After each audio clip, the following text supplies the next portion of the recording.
Ladies and gentlemen, good day and welcome to the General Insurance Corporation of India Limited Q1 FY24 earnings conference call.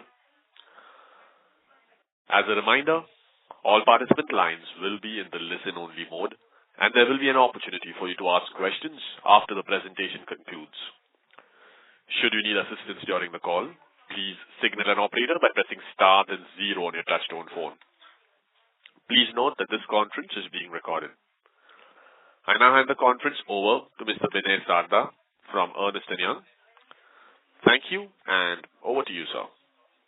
Thanks, Rayo. Good afternoon to all the participants on the call, and thanks for joining this Q1 FY24 earnings call for General Insurance Corporation of India. Please note that we have mailed out the press release to everyone, and you can also see the results on our website, as well as it has been uploaded on the stock exchange. In case if you have not received the same, please write to us and we will be happy to send it over to you. Before we proceed with the call, let me remind you that the discussion may contain forward-looking statements that may involve known or unknown risks, uncertainties and other factors. It must be viewed in conjunction with our business that could cause result, performance or achievement to differ significantly from what is expressed or implied by such forward-looking statements. To take us through the results of this quarter and answer our questions, we have with us the management of GIC, represented by Mr. Devesh Srivastava, Chairman and Managing Director, and other top members of the management. We'll be starting the call with a brief overview of the quarter gone past, which will then be followed with a Q&A session. With that said, I'll now hand over the call to Mr. Devesh Srivastava. Over to you, sir. Thank you, Mr. Sarda. Good afternoon, everyone. I am pleased to announce the financial performance for the quarter ended June 30th, 2023. Over the past few years, our teams have diligently worked to refine our underwriting practices, and we have constantly focused on improving our combined ratio on the back of our unwavering commitment to enhancing profitability and fostering sustained growth. We believe that the increase in combined ratio during the quarter is temporary, and we are confident of much lower levels in the coming quarters, led by our relentless pursuit of operational excellence, strategic initiatives, and prudent risk management practices. By strategically managing risk and maintaining a balanced portfolio, we continue to position ourselves for long-term success. Let me now take you through some of the key highlights of the financial performance. The gross premium income of the company was rupees 8,917.71 crores for Q1 FY24 as compared to rupees 11,021.83 crores for Q1 FY23. The investment income increased to rupees 2,454.94 crores in Q1 FY24 as compared to rupees 1,890.43 crores in Q1 FY23. Incurred claim ratio stood at 95.1% in Q1 FY24 as compared to 94.7% during the corresponding quarter of the previous year. Combined ratio in Q1 FY24 stood at 118.47% versus 110.97% during the corresponding quarter of the previous year. The adjusted combined ratio, by taking into consideration the policyholder's investment income, works out to 97.24% for Q1 FY24 as compared to 97.01% in Q1 FY23. Profit before tax stood at rupees 935.18 crores in Q1 FY24 as against rupees 988.71 crores in Q1 FY23, and profit after tax stood at rupees 731.79 crores in Q1 FY24 compared to rupees 689.72 crores in Q1 FY23. Solvency ratio increased to 2.88 as on 30/6/2023 as compared to 2.14 as on 30/6/2022. Net worth of the company without fair value change account increased to rupees 32,984.27 crores on 30/6/2023 as against rupees 26,345.14 crores as on 30/6/2022. Net worth of the company, including fair value change account, increased to rupees 69,650.29 crores on 30/6/2023 as against rupees 55,341.65 crores as on 30/6/2022. On the premium breakup, domestic premium for Q1 FY24 is rupees 5,547.35 crores and the international is rupees 3,370.36 crores. The percentage split is domestic 62% and international 38%. There is a degrowth in the domestic premium by 33%, while the international book has increased by 21%. We firmly believe that the current market conditions, which is going through a hardening cycle, combined with a prudent risk assessment, disciplined underwriting practices, and well-executed strategic initiatives, will help us in achieving a more favorable risk profile and positioning us for sustained growth. We are optimistic about the future and confident in our ability to seize emerging market opportunities while navigating potential challenges. As we move forward, we remain committed to upholding our values, delivering exceptional service, and achieving sustainable growth. Having given the highlights, now we will open the floor for questions from the interested parties. Thank you. Thank you very much. We will now begin the question and answer session. Anyone who wishes to ask questions may press star and 1 on their touchtone telephone. If you wish to remove yourself from the question queue, you may press star and 2. Participants are requested to use handsets while asking questions. Ladies and gentlemen, we will wait for a moment while the question queue assembles.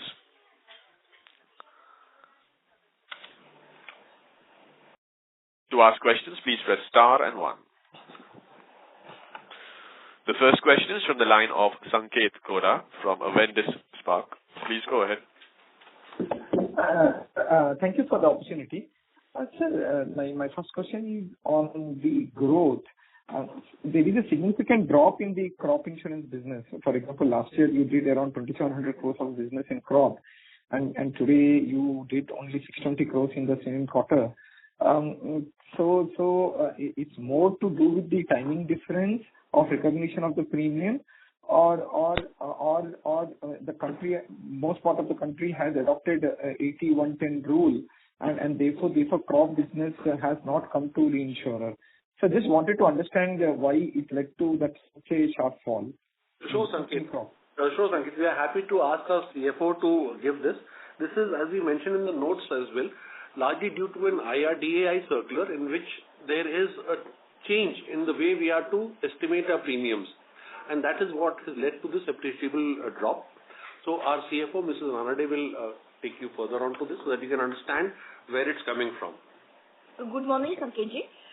This is Jayashree Ranade. Actually, if you see in our note number 10, we had mentioned that there is an overall, we have modified our estimate accrual policy based on the IRDA circular. Now, this circular mandates that you can estimate only for a quarter. That means no forward is permitted, and at the same time, it has to be equal for all the portfolios. I mean, portfolio-wise, you cannot variate it. Now, crop being a different kind of insurance kind of business, we earlier used to take it on the basis of our estimated premium income in the treaties, etc. But now that even obligatory, we have to consider certain benchmark figures given to the GI Council. So based on that, we calculated crop insurance premium for this particular quarter, because SOAs, the statement of accounts, will be received later. Right. There is a drop shown in this quarter. I am sure going forward, these figures will increase based on the firming of this kind of figures, which are the base for our accrued premium calculations to match the IRDA regulations. So, okay, this time there is a drop which is shown, but roughly around 800 crores plus is kind of because of this change in the methodology in the crop itself. Yeah. Okay, okay, sorry. So you mean to say that, sir, ma'am, if you would have used the old method of accounting of crop, that number would have been closer to 1,400 crores rather than being at around 600 odd crores what you have reported. That's the way I should understand, ma'am?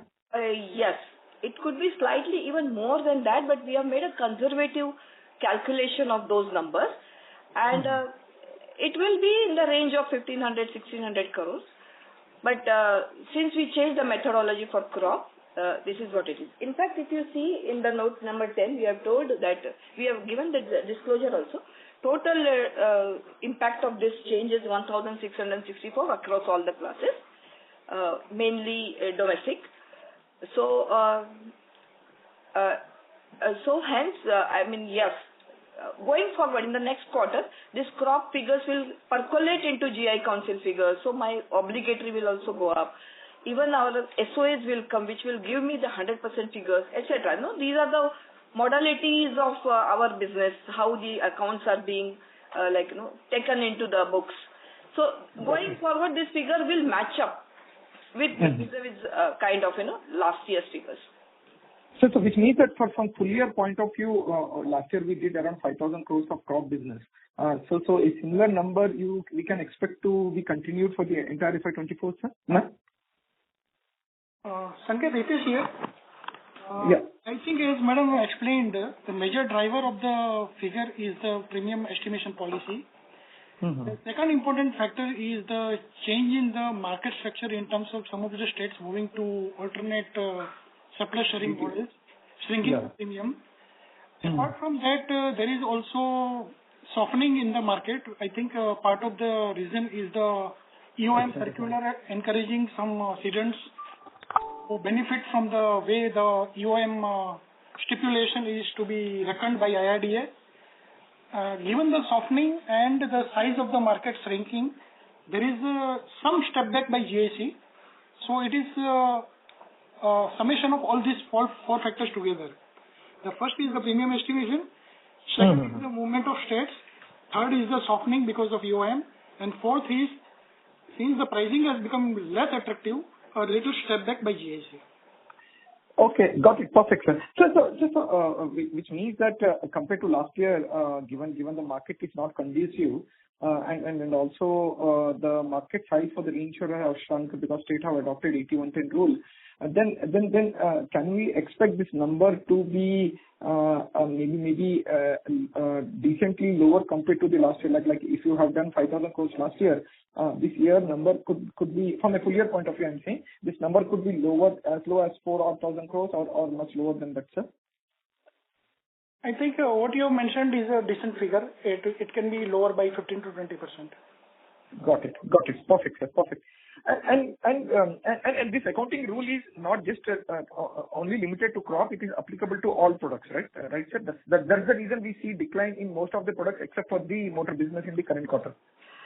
Yes, Sankeji. Yes, it is applicable to across the portfolio, domestic as well as foreign. So that modified methodology is applicable to all portfolios. And then is there any reason, ma'am, why motor has done such a strong growth, 35% year on year? Motor foreign is grown. Okay. It's more to do with the foreign business rather than the domestic business. Okay. Yes. Yeah. Okay, ma'am. The second question which I had was if you can quantify the combined ratio deterioration because of CAT events. In domestic we already had one CAT event, and in overseas also I see loss ratio, combined ratio to be meaningfully higher compared to what we had as a combined ratio in last year in the same quarter, around 119 becoming 131, and domestic it has marginally deteriorated from 108 to 111. So should I read it as more due to the CAT event or if it is the case, then what is the quantum of loss what you have booked?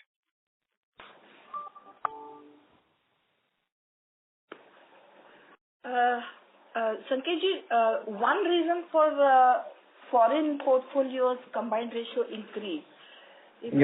It's basically around 400 crores of dent due to exchange loss. Of course, it is notional. Last year there was an exchange profit, and this year there is an exchange loss of 60 crores. Okay. So this is one reason for domestic's little worsening of that combined ratio. nearly 400 crores. As regards domestic portfolio, sir,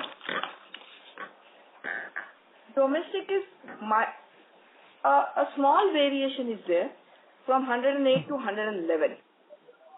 Okay. Yeah, ma'am.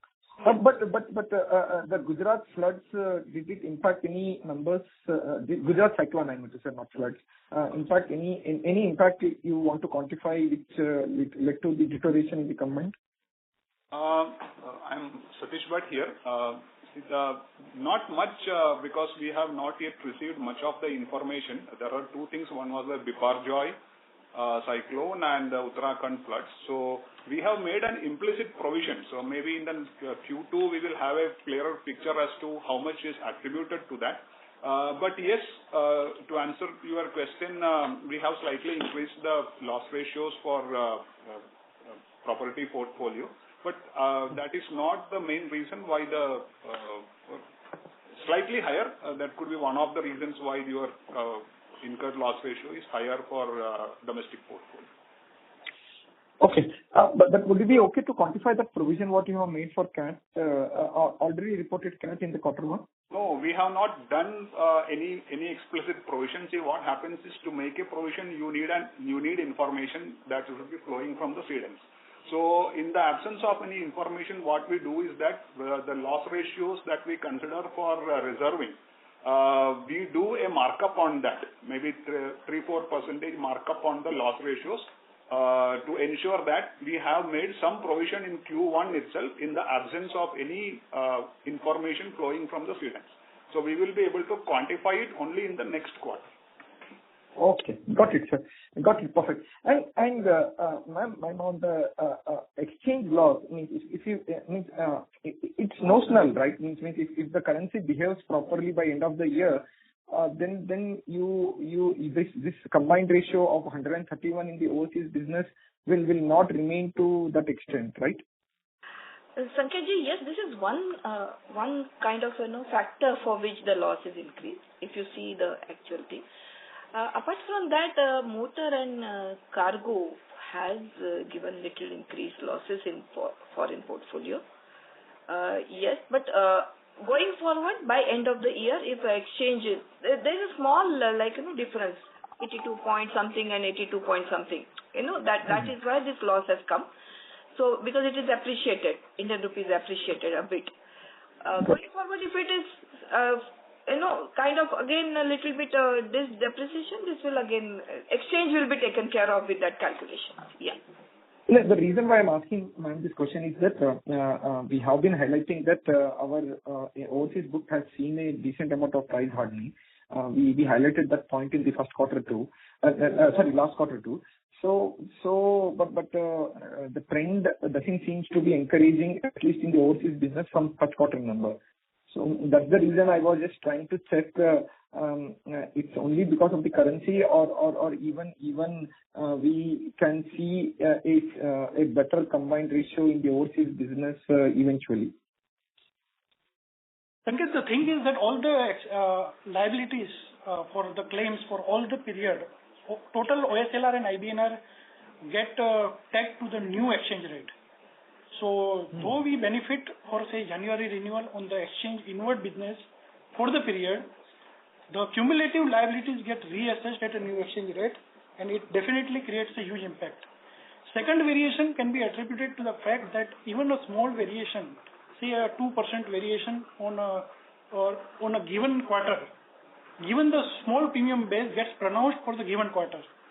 I think we have consistently maintained a stand that given the seasonal nature of the GIC book and certain seasonal bookings and catastrophe being seasonal, it is not desirable to look at quarterly results. You have to look at quarterly results with certain caveats. Got it, sir. Got it. Perfect. And last two questions from my side. One, just wanted to understand how do we read the current increase in the commission ratio in the quarter? Relatively, it is much higher, around 22% as a percentage of net written premium. So just wanted to understand why is it the case? Is it because the overseas contribution has gone up compared to the last year? Point number one. or anything else we need to read into it? And second question, just on a bookkeeping, just wanted to break down your investment book into capital gains and other income. Other income is dividend/interest income. On the first one, regarding the higher commission level, I think we have discussed this earlier that on the US book, we have stepped back. But due to various legal aspects, certain bookings were delayed, and the contracts which we walked away from had a higher commission level. So because of delayed booking, there is a delayed impact, trailing impact of these particular contracts, which is impacting the current quarter. We hope that it should soon revert to the earlier commission level. Oh, okay, sir. And lastly on that investment income breakup. Okay. Sir, regarding interest income? Breakup into capital gains and interest and dividend income, ma'am. Yeah. So the interest income was 1255 crores as against 1069 crores of the previous year. Dividend is 208 crores as against 133 crores of the previous quarter, 30th June 2022. Yeah. And profit on sale is 802 as against 589 crores. Okay, ma'am. Perfect. Thank you. That's it from my side. Thank you. The next question is from the line of M.W. Kim from JP Morgan. Please go ahead. Thank you so much for this opportunity. So I have two questions. The first question is about the risk management. So I noticed that overall the underwriting looks not really the good stage compared to the other global reinsurers. So I just want to understand about your risk management practice. So in this year's renewal, did you make that the increase of the main excess of loss XOL limit to make that the potential the tail risk the manage better? So that's my first question. And then the second question is about the overseas motor underwriting. So based on my understanding, the overseas motor is considered the good underwriting strategy due to the low correlation with the natural catastrophe event in general. So I just want to understand that a little bit more the big spike on the claim ratio, and also that the outlook on the overseas motor. Thank you. On the risk management practice, what exactly are you wanting from us?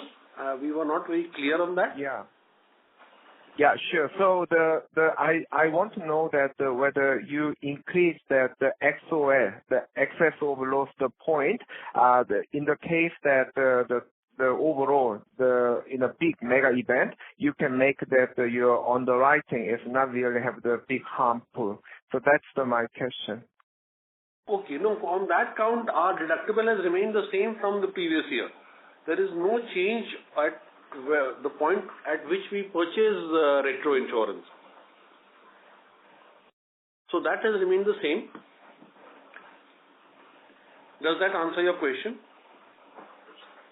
Yeah. So in case of the world, the weather is a little bit different compared to the history, maybe too hot and then more frequent flooding, etc. So I just want to understand that compared to the old underwriting, do you have the more sophisticated underwriting to manage that tail risk, which may happen in every 100 year or every 250 year, or you have the internal model to managing that risk then? So that, of course, you see, our pricing strategies are at work, and our pricing tools are used, of course. But if you're talking about, the change in the weather pattern that we are seeing, we had taken care of this in our previous quarter ending when we built up a catastrophic reserve, which was a healthy amount that we started with, and that is going to hold us in good stead as we move forward. So in the event of any vagaries of nature that hits our book, we will have that reserve that will come to our rescue. Does that help? Yeah. Thank you so much. That's very clear. And on the motor book, Yes, motor does give you the diversification. So essentially, it is just one contract that we are speaking about. I'll request Mr. Joshi to explain it further. I think we had mentioned maybe 2 or 3 quarters back that given the experience of our US book, we decided to step back and we are reevaluating our position, and we will be again emphasizing the motor book, and as you rightly pointed out, it does offer a good diversification, but we are taking a pause for the moment in a particular market. I see. Yeah, that's very clear. Thank you so much. Thank you. The next question is from the line of Supratim Datta from Ambit Capital. Please go ahead. Thanks for the opportunity. So I'll start off with, the product-wise line. So in life, I can see that, on the domestic side, the combined ratio has increased significantly from 82% last year to around 180% now. I just wanted to understand what is driving this, and could this result in another cycle of hardening when it comes to, the reinsurance rates next year? That's question number 1. Question 2 would be on the combined ratio outlook that you gave, that you expect combined ratio to improve at the company level from the next quarter onwards. Just wanted to understand what gives you the confidence, given, the losses that we have seen due to floods in northern India and Telangana during this quarter, particularly in July. So what gives you this confidence? And currently, what kind of claims run rate and which categories are you seeing losses being developed due to these floods? That would be question number 2. And question 3 would be that, given we have already seen 2 NatCat events this year, do you see the reinsurance rates on the general insurance side hardening again next year? So those are the 3 questions. Thank you. Let me start with life. There is a definite reserve strengthening that is impacting the higher combined ratio and the higher ICR, but we expect that over the period of time it will get fairly muted. Coming to the second point, so this does not require any pricing action. I understand that correctly. Yes. Coming to the catastrophe, I think the entire world is watching in terms of what is happening on the climate change side, and it is getting more and more headlines in different parts of the world. So the broad consensus presently is that climate change is here to stay. It is much nearer than we had thought and planned for. And presently, despite some additional capacity which has come forth, we expect that the hardening of the reinsurance rates, particularly cat rates, will continue to be solid. The market discipline as for July renewal continued to be there, despite some increase in appetite of the risk carriers, as also more retention by the cedents. Market discipline is held up for July renewal, and we expect it at least to continue for 1 more year. Okay. And on your the outlook for combined ratio for this year, that you expect it to improve, so could you say what gives you that confidence given the floods and if you could let us know that initially where you are seeing the impact from the floods?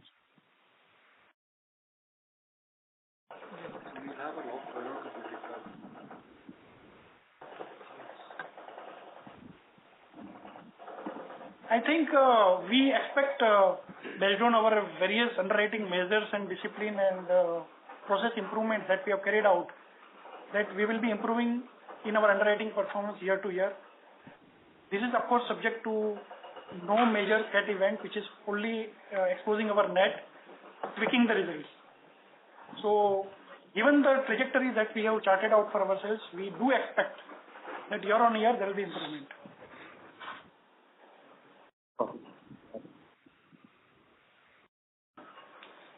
Thank you. That's it from my side. Thank you. Before we take the next question, a reminder to participants that you may press star and 1 to join the question queue. The next question is from Anirudh Agarwal from ValueQuest Investment Advisors. Please go ahead. Yeah, thanks for the opportunity. My first question was on the international book again. So if you could share X of the Forex impact and the US book impact that you saw higher commissions, what would the combined ratio have been in the foreign book?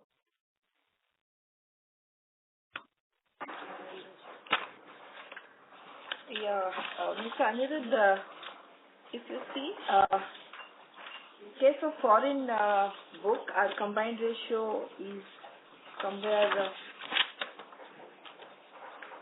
around 131%. Right. Of which approximately from the last year, if you see, last year there was a exchange profit of 350 crores. This year there is a loss of 59 crores. Okay. So this is a major change. So if you reduce 59, of course that will be a small impact. Right. Apart from that, the claim ratios have increased a bit by 10%. And as explained by Hitesh sir, the commissions for those contracts which have gone up, which has some impact. So these are the reasons for foreign portfolios, increase in the combined ratio. Right, ma'am. No, the question basically comes from, we have been seeing that there has been a 20 to 40% hike in international prices in the January renewals, right? And that was expected to significantly bring down the combined ratios from where we were operating earlier. But as I understand from your point, there is not a very significant impact of the forex loss or the old contracts in this 130%. So claims, of course, have gone up, but ideally, shouldn't that price increase have countered that benefit and loss ratio should have remained where it is instead of going up? The price increase that you are mentioning is essentially on the property cat side. Though it has had knock-on effect, domino effect on all classes, but then it is essentially on property side. Our result is presently majorly impacted by the motor foreign adversely impacting, and motor foreign has its own dynamics.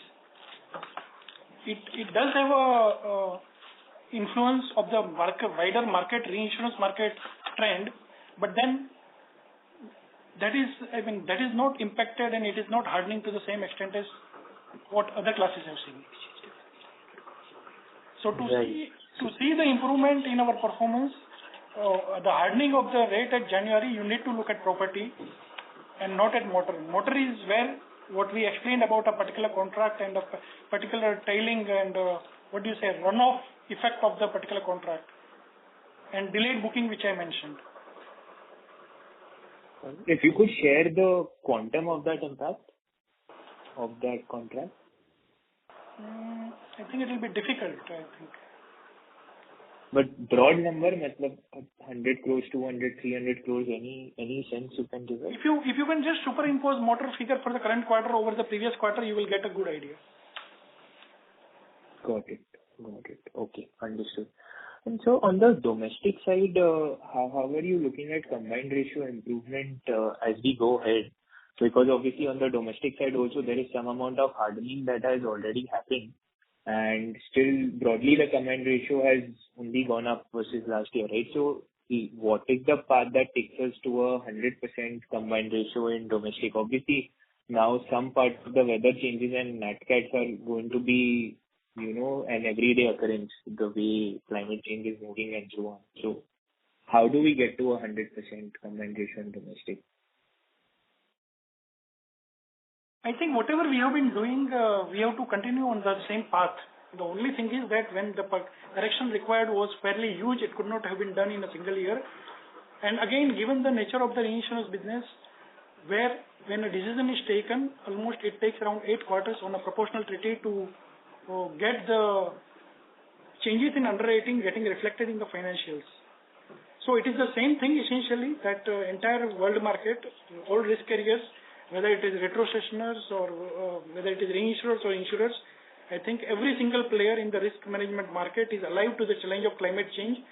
If you have read the recent headlines, I think from 1st April, there is an increase of 25% loading on the STFI rating.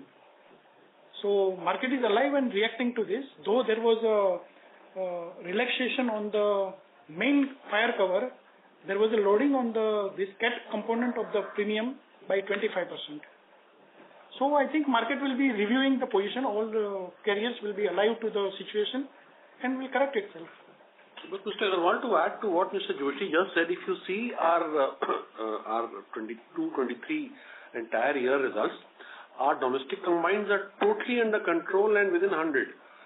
Even in this quarter, we see that our combined for the domestic is below 100. So domestic is now totally under control. It is a foreign book that we are working on, and as mentioned earlier, there have been these stray contracts that are not recent. They are earlier contracts which are now, coming to a certain stage of maturity, and those figures are what is, playing the party pooper, so to say. Got it. And so these contracts, Q1, we have taken all the impact, or there is more to come in the next 1 or 2 quarters? Largely the contracts were taken into account. It's only that the bookings are now maturing, and therefore there is a lag. There is a delay in the booking of earlier years. That is why that is the number that is being reflected now. Right. And some amount of bookings you are seeing will happen over the next 1 or 2 quarters as well. That's how I should think about it? Yes, because the tail is still carrying on. Understood. Okay. And any outlook on the investment income for this year, given how equity markets have been performing? Hello. Yeah, go ahead. So I'm the CIO. Yes, equity income we still, as the markets will be on the rise for some more time, we will be booking some profits from sale of securities.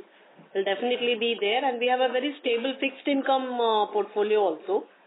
53.9% is in sovereign securities, and so out of that 73% is in fixed income securities only. So there will be a stable investment income also. So interest income is also likely to go up. Right. Understood. And finally, any update on the credit rating side? So, Mr. Agarwal, we had our rating exercise. They had come in the second week of July, and we had long discussions with them throughout the day. So let's see.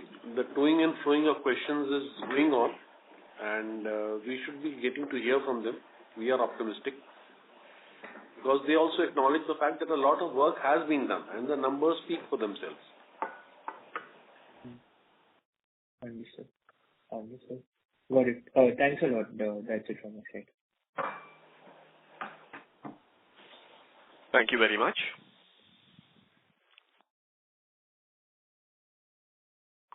A reminder to participants that you may press star and 1 to ask questions.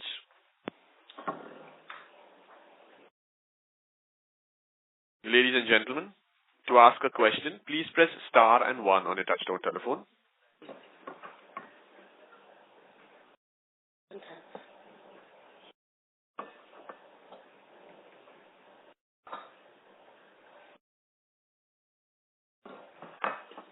Well, that was the last question in queue. I would now like to hand the conference back to the management team for closing comments. So thanks everyone again for your time, and we are on a very set about path where we had made our decisions and we just adhering by them, moving forward on a very thought of way forward, and that is what is getting us the results.